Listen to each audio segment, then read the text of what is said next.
Guys, स्वागत है आपका अपने यूट्यूब चैनल स्टडी विद अमन कुल में। आज हम लाए हैं director of education GNCT of Delhi की असेसमेंट वर्कशीट नंबर 6 क्लास 9 के लिए है। सब्जेक्ट आपका साइंस है। डेट है जिसकी 13 सितंबर 2021। आप अपना नेम एंड अपनी क्लास टीचर का नेम लिखेंगे। तो आपकी जो वर्कशीट है असेसमेंट वर्कशीट, ये टोटल आपकी 6 क्वेश्चन दे रखे हैं। मार्क्स उसके हर क्वेश्चन के आगे दे रखे हैं।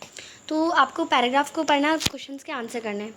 The growth of plant occur in only in certain specific regions. जो प्लांट की जो ग्रोथ होती है वो बस कुछ स्पेसिफिक रीज़न में ही ग्रोथ होती है। This is because the dividing tissues, यानी जो टिश्यूज़ होते हैं वो डिवाइड होते हैं।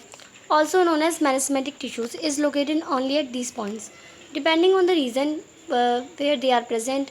Meristematic tissues are classified as apical, lateral and intercalary tissues. At the tip of stem, roots are called apical meristems. Meristematic tissues are primarily made up of dividing cells. Lateral meristematic tissues are responsible for growth of girth in trunk. Trunk में जो girth होती है उसकी growth के लिए भी meristematic tissues जो होते हैं वो रिस्पॉन्सिबल होते हैं। अब ये सब हमने वर्कशीट्स में भी पढ़ा था। तो यहाँ पे आपको कुछ क्वेश्चंस दे रखे हैं। Girth of the stem of a tree increase due to apical meristematic, vertical meristem या इंटरक्लैरी मेरिस्टेम या लेटरल मेरिस्टेम। तो ग्रोथ जो गर्थ होती है स्टेम की वो इंक्रीज होती है लेटरल मेरिस्टेम की वजह से। सेकेंड है आपका a long tree has several branches tissues which supplies water to them. जो लॉन्ग ट्री होता है उसमें जो ब्रांचेस होती हैं, टिश्यूज़ जो होते हैं वो सप्लाई करते हैं वाटर कोलेनकाइमा की वजह से, जाइलम एंड पैरेनकाइमा की वजह से, पैरेनकाइमा से या जाइलम वेसल से। तो जो ब्रांचेस में टिश्यूज़ वाटर सप्लाई करते हैं तो वो हमारा होता है जाइलम वेसल से। तो इसमें आपका डी ऑप्शन करेक्ट हो जाएगा। फिर है which of the following does not have perforated walls. इनमें से किस में परफोरेट वॉल्स नहीं होते? ट्रैकीड्स में, कंपेनियन सेल में, सीप ट्यूब्स में या वेसल्स में। तो आपको पता है परफोरेटेड वॉल्स जो होते हैं वो ट्रैकीड में नहीं होते। तो इसमें आपका ए ऑप्शन करेक्ट हो जाएगा। A sugar cane plant keeps on growing in the length even after removal of its tip due to the presence of apical meristem। तो इसमें आपका बी ऑप्शन जो है वो आपका करेक्ट हो जाएगा। तो आप इस पर बी पे टिक कर लेंगे। फिफ्थ क्वेश्चन है, फिफ्थ है इसमें a person met with an accident in which two long bone of his hand are dislocated. यानी एक पर्सन एक्सीडेंट से हो गया उसका और उसकी जो दो लंबी जो बोन्स थी हैंड की वो डिसलोकेट हो गई। Which of the following could be possible reason behind it. तो इनमें से कौन सा पॉसिबल रीज़न है? टेंडन ब्रेक हुआ या उसका ब्रेक ऑफ स्केलेटल मसल हुआ, लिगामेंट ब्रेक हुआ या एल्कुलर टिश्यू ब्रेक हो गई। तो आपको पता है उसका जो लिगामेंट है वो ब्रेक हो गया। तो इसमें आपका सी जो है वो आपका करेक्ट हो जाएगा। क्वेश्चन नंबर 2 है how are simple tissues different from complex tissues. तो जो सिंपल टिश्यूज़ होते हैं वो कॉम्प्लेक्स टिश्यूज़ प्लांट्स में डिफरेंट कैसे होते हैं? तो आपको पता है सिंपल टिश्यू जो होते हैं made up of only one type of cell. जो सिंपल टिश्यू सिर्फ एक टाइप ऑफ सेल से बनते हैं, जैसे पैरेनकाइमा, कोलेनकाइमा। और जो कॉम्प्लेक्स टिश्यू होते हैं वो बहुत सारी टाइप्स की सेल्स से बने होते हैं, जैसे साइलम, फ्लोएम।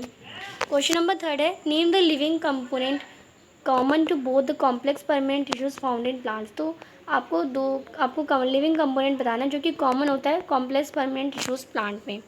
तो आप इसका आंसर करेंगे parenchyma. Plant parenchyma cell make up the bulk of leaves, flowers, and the growing dividing inner parts of stem and roots. They perform functions such as photosynthesis, food storage, separation, and as gas exchanges. Question number 4 है name the tissues found in the diagram. आपको tissues बताने हैं जो कि इस diagram में।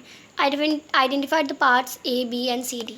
तो आपको ए, बी, सी और डी ये सारे पार्ट्स आइडेंटिफाई करने हैं। तो आपका ए जो है वो सीव प्लेट है। तो इसमें क्या आप लिखेंगे? सीव प्लेट। ए में आप सीव प्लेट लिख देंगे। बी आपका है, इसमें बी आपका सीव ट्यूब है।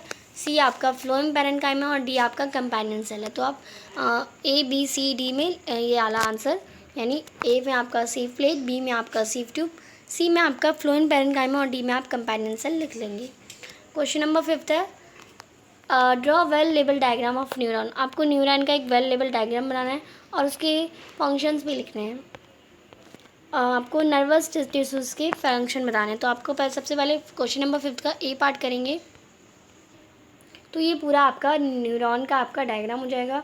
ये आपका जो बीच में होता है ये न्यूक्लियस होता है, ये डेंड्राइन होता है और ये आपकी सेल बॉडी है, ये आपका एक्सॉन है और ये आपकी नर्व की एंडिंग है। तो आप जानते हैं ये आपका पूरा नर्व का न्यूरॉन का डायग्राम हो जाएगा। आप इसे बना लेंगे क्वेश्चन नंबर 5 के ए पार्ट में। बी पार्ट में आपको नर्वस टिश्यू के फंक्शन बताने हैं, तो आप इसका आंसर करेंगे the main function of nervous tissue is the receive stimuli and send signals to the brain, यानी स्टिमुलाई को रिसीव करना और सिग्नल देना ब्रेन को एंड स्पाइनल कोड को। These signals are send to the muscles via the nerves, यानी ये जो सिग्नल्स होते हैं वो कैसे जाते हैं मसल्स में, विया नर्व्स के थ्रू जाते हैं। क्वेश्चन नंबर 6 है name the tissue responsible for, आपको बताना है टिश्यू जो इनके लिए रिस्पॉन्सिबल हो। Storage of fats in animal body, joining one bone to another, covers external surface of animals, joining a bone to muscle. तो आपको इसमें देखेंगे जो आप storage of fat in animal body आपका हो जाएगा adipose tissues, joining one bone to another वो हो जाएगा आपका ligament, covers external surface of animals वो आपका हो जाएगा इपैथेलियल टिश्यूज़, और लास्ट आपका joining a bone to muscles आपका टेंडन हो जाएगा। फिर क्वेश्चन नंबर 6 का बी पार्ट है differentiate between 3 types of muscles. तो 3 टाइप्स ऑफ मसल बताना है। तो सबसे पहले हमारा होता है स्ट्रेटेड मसल्स, जो the cell of this tissues are long cylindrical unbranched and multi nucleated. Under microscope these muscles show alternate light and dark colour bands और striation, therefore these are also called the strip muscle. These muscles are voluntary in nature. ये जो striated muscle होती है इन्हें हम strip muscle भी कहते हैं, ये नेचर में वॉलेंट्री होती हैं। सेकेंड टाइप ऑफ सेल हमारी स्मूथ सेल होती है, स्मूथ मसल्स होती है। The cell of this tissues, इनकी जो टिश्यूज़ की जो सेल होती है वो लॉन्ग होती है, सिंगल होती है, न्यूक्लिएटेड होती है, अनब्रांच्ड होती है, tapering at the ends, spindle shape. They also don't have light and dark striation and also called as non striated muscle. और इनमें कोई लाइट नहीं होती, ये डार्क सिट्रेशन होती है, इन्हें हम नॉन सिट्रेटेड मसल भी कहते हैं। कार्डियक मसल क्या होती है? The cell of this tissues are cylindrical. इनकी जो सेल होती है वो सिलेंड्रिकल होती है, ब्रांच्ड होती है, अनन्यूक्लिएटेड होती है। This tissues is only found in heart. ये सिर्फ टिश्यूज़ जो होते हैं ये हार्ट में फाउंड होते हैं, हमारे दिल में फाउंड होते हैं।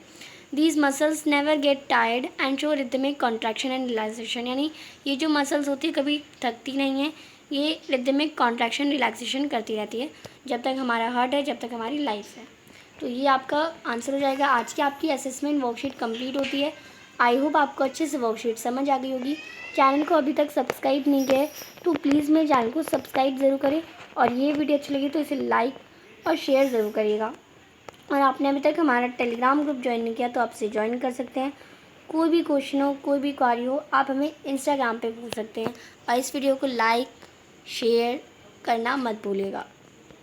और आपकी सभी जो बाकी वर्क सब्जेक्ट्स की वर्कशीट है वो भी चैनल पे अपलोड हो गई है, तो आप वहाँ पे भी देख सकते हैं। अपनी असेसमेंट वर्कशीट अच्छे से करिए। Thanks for watching, bye bye guys.